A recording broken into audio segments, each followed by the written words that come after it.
Personne n'a vécu dans le passé, personne ne vivra dans le futur, le présent est le mode de toute vie. Arthur Chopeno. Et hier 6 août 2020, Alassane Ouattara a prononcé la traditionnelle allocution du chef de l'État à la veille de la fête de l'indépendance et, la nouvelle tant redoutée par tous les démocrates du monde entier est tombée.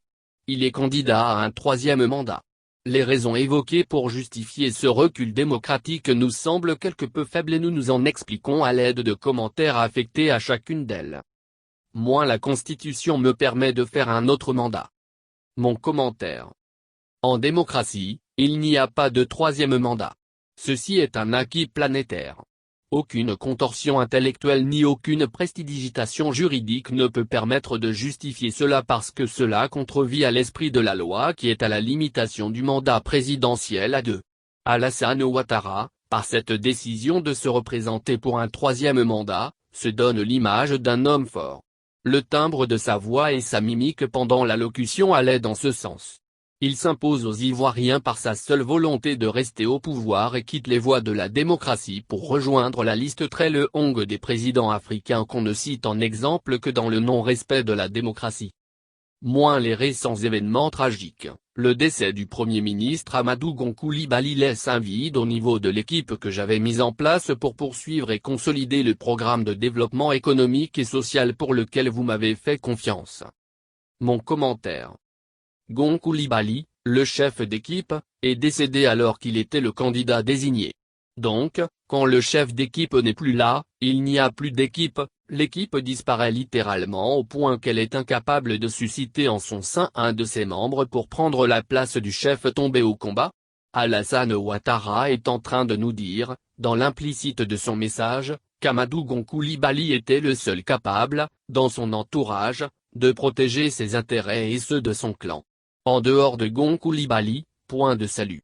Qu'y a-t-il de si important à préserver ou protéger au point que sans Amadou Gon et Amadou Gon Coulibaly, personne d'autre n'en est capable?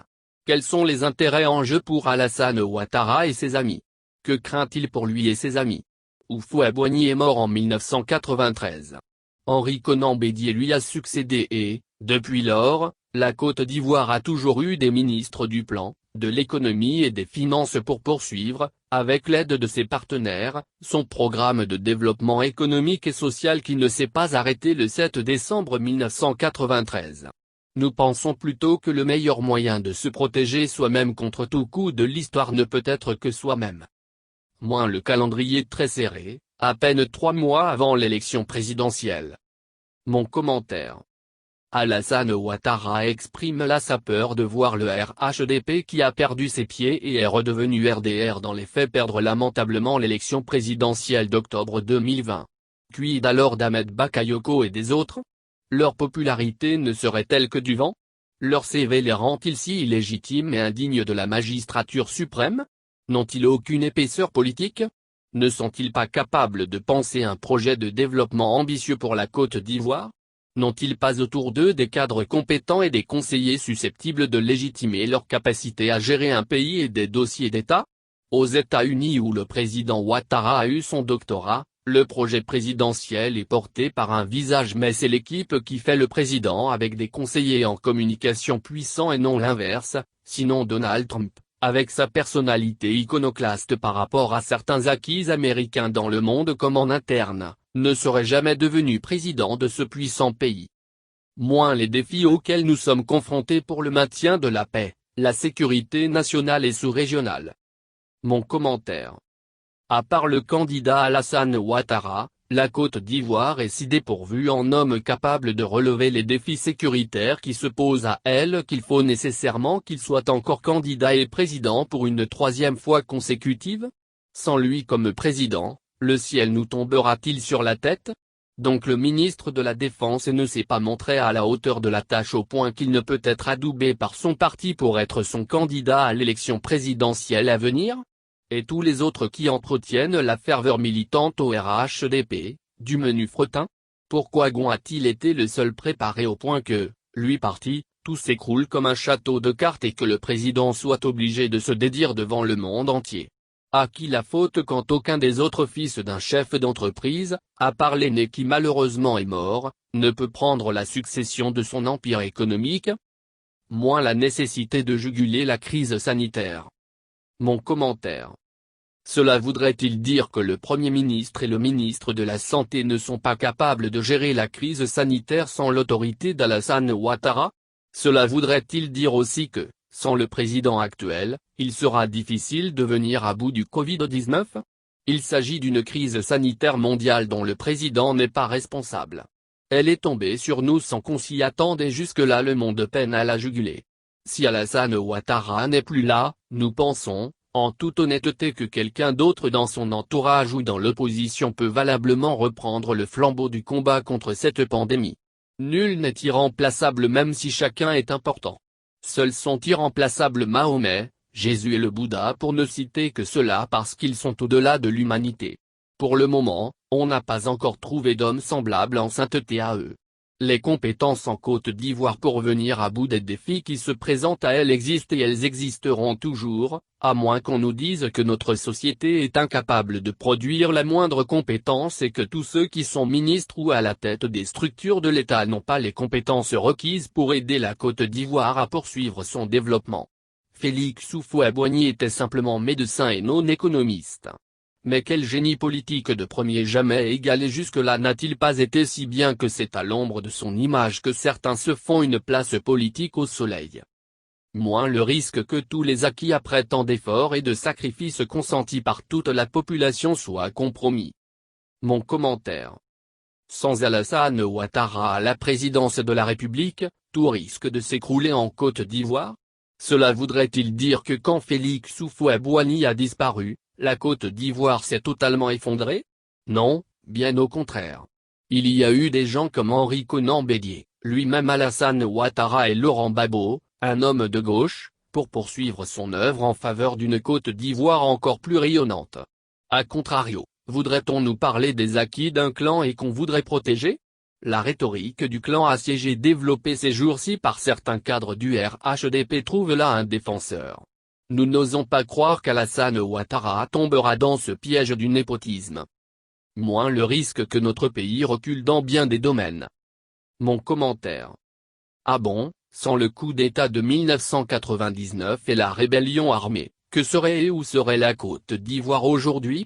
Si recul il y a eu, c'est l'œuvre de ceux qui ont inspiré et financé le coup d'État et la rébellion armée qu'on ignore toujours. Soro Guillaume a aujourd'hui du regret pour avoir participé à cette entreprise de sabotage et ne cesse de demander pardon aux Ivoiriens. Il cherche toutes les voies possibles pour se racheter de son erreur, tout comme le président Bédié voudrait se racheter auprès des Ivoiriens en fermant une parenthèse que la Côte d'Ivoire n'aurait jamais dû ouvrir, une parenthèse qu'il avait contribué lui-même à entretenir. Sans Alassane Ouattara, la Côte d'Ivoire a existé.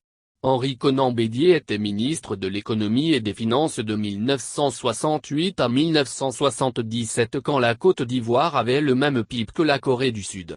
Bédié est un acteur clé du miracle économique ivoirien. Depuis qu'Alassane Ouattara est président, le PIB de la Côte d'Ivoire a-t-il atteint le niveau de la Corée du Sud comme pendant la période de 1968 à 1977 où les deux pays étaient au même niveau? Il y a certes eu croissance économique et des avancées importantes qu'il ne faut pas négliger. Loin de là. Mais il n'y a pas eu de miracle véritable comme dans la période indiquée où la Côte d'Ivoire avait de réelles chances de devenir un pays assez développé n'eût été la crise des matières premières. Avant Alassane Ouattara président, la Côte d'Ivoire a existé. La Côte d'Ivoire existera aussi après Alassane Ouattara. Nous lui savons gré pour le travail abattu pour les ponts bâtis, pour les routes réalisées même si certaines routes se dégradent souvent 3 ou 6 mois après leur livraison à la circulation, endettant davantage les ménages ivoiriens. D'autres grands viendront après lui et pourraient se servir de ses acquis. La vie d'un État est faite de moments de développement fulgurants, de doutes, de stagnation, de recul qui préparent des développements encore plus importants. On n'inventera rien de nouveau. Ce qui a été, c'est ce qui sera, et ce qui s'est fait, c'est ce qui se fera. Il n'y a rien de nouveau sous le soleil. Ecclésiaste 1, verset 9. Moins je suis, face à un cas de force majeure et, par devoir citoyen, j'ai décidé de répondre favorablement à l'appel de mes concitoyens me demandant d'être candidat à l'élection présidentielle du 31 octobre 2020. Mon commentaire. Le cas de force majeure évoqué ne concerne que le seul RHDP. Il ne concerne pas la nation dans son entièreté. Les concitoyens sont plutôt les seuls militants du RHDP. Il y a, dans le propos, de l'emphase qui est un habillage, mais l'hyperbole répond aux besoins de la cause et on se comprend. Moi par cette décision, je veux prendre le temps d'achever de préparer la relève. Mon commentaire. C'est un aveu d'échec personnel. Cela voudrait dire qu'à part Gon Coulibaly, personne n'a été préparé à la gestion d'un État au RHDP. Un ministre est-il incapable de devenir président de la République? Tous auraient-ils été écrasés par une IP-présidence qui les a rendus incapables de maîtriser les rouages de l'État? Ce qu'il n'a pas pu réaliser en 9 ans de gouvernance, comment le président pourrait-il le réaliser en 5 autres années? Avec la paresse dont fait preuve son entourage pour apprendre à ses côtés les subtilités de la gestion d'un État, comment pourrait-il réussir? Moi j'entends renforcer les actions de rassemblement et de réconciliation de tous nos compatriotes. Mon commentaire. N'a-t-on pas dit, à grand renfort de publicité, que la réconciliation était un processus achevé et réussi et que les Ivoiriens se crachaient dans la bouche? Donc, l'opposition a raison de dire que le processus de réconciliation est un échec et que tout doit être repris. Comment peut-on rassembler les Ivoiriens pendant qu'on pousse certains à l'exil ou qu'on empêche d'autres de rentrer en usant d'argussie? Faisons un peu de vocabulaire, on ne renforce que ce qui est branlant, ce qui n'est pas suffisamment solide, ce qui est faible, ce qui n'est pas ferme. Conclusion. Nous estimons que la rhétorique du président pour justifier sa candidature nous semble peu convaincante. Cette candidature n'aurait pas dû être annoncée ce jeudi 6 août lors d'une allocution télévisée à la nation. Cela contrevient à l'esprit républicain. Elle aurait dû être faite devant les militants du RHDP réunis en assemblée. On comprend pourquoi des écrans géants ont inondé la ville d'Abidjan pour leur permettre de suivre cette allocution comme s'ils étaient réunis dans une salle. La pirouette est maladroite. Par ailleurs, les 40 jours de deuil donnés par l'islam semblent avoir été violés. Le président avait dit observer le deuil de son fils Amadou Gon. Ce qu'il a annoncé ce 6 août pouvait bien être annoncé lors du conclave du RHDP à l'Hôtel Ivoire que cela n'aurait rien changé d'autant plus que, dans chacun des cas, les 40 jours de deuil n'ont pas été observés. La rhétorique utilisée lors de l'allocution télévisée par le président Ouattara met en avant une image de soi surdimensionnée jamais présentée auparavant et qui risque plus de faire peur que de rassembler. Cette image écrase symboliquement partenaires et adversaires et se rapproche des exemples historiques de Pharaon et de certains rois français dont le célèbre Louis XIV. Le président gagnerait à adoucir cette image terrifiante en l'habillant d'un peu plus d'humanité parce que l'on a toujours peur des dieux tout-puissants et des hommes de poigne qui écrasent tout sur leur passage. Après moi, c'est le vent. Je trône dans le firmament et nul ne saurait m'égaler. Inclinez-vous devant ma face terrible. Je suis le distributeur de châtiments et de grâce. Je suis Dieu. Ces paroles sorties de la bouche d'un dieu ne doivent jamais être humaines sinon les démons du despotisme risquent de prendre sous leur autorité l'âme et l'esprit du concerné et l'utiliser pour accomplir leur entreprise de destruction des fondements de la démocratie. Ainsi a été perdu Néron resté tristement célèbre depuis des siècles.